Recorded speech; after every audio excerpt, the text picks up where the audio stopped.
Тизден 13 сентябрьдә республикабыз президентын сайлау көне. Гаять җаваплы вакыйга. Иң мөһим сорау: булачак президентыбыз нинди сифатларга ия булырга тиеш?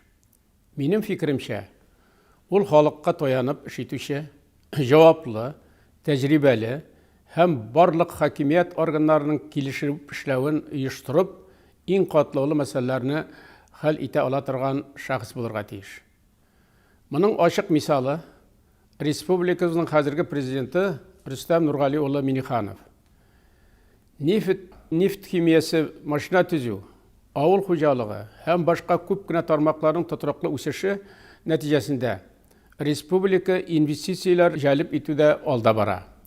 Рөстәм Нургали улы командасы Татарстан кешеләренең көн күрешен яхшырту өчен кирәкле төп юнәлешләр буенча эш итә.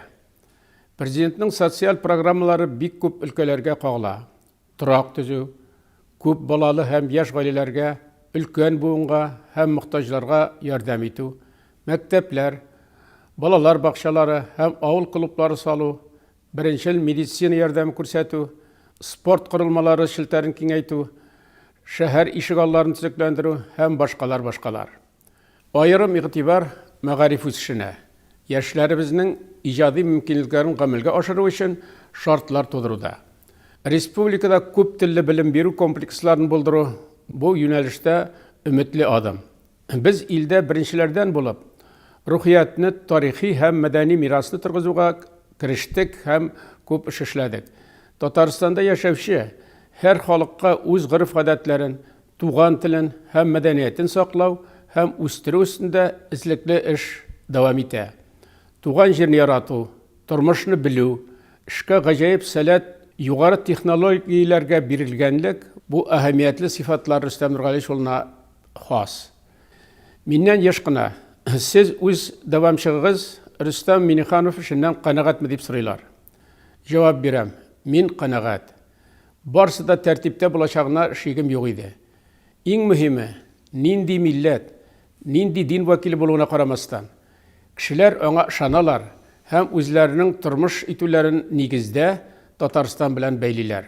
Бу мөгаен республика президенты эшчәнлегенең иң дөрес күрсәткече. Кадерле ватандашлар, Бөек Ватан сугышында җиңүнең 75 еллыгын лаеклы уздырдык. Республиканың 100 еллык юбилее дәвам итә. Үсешебезнең тарихи нәтиҗәләрен ясыйбыз.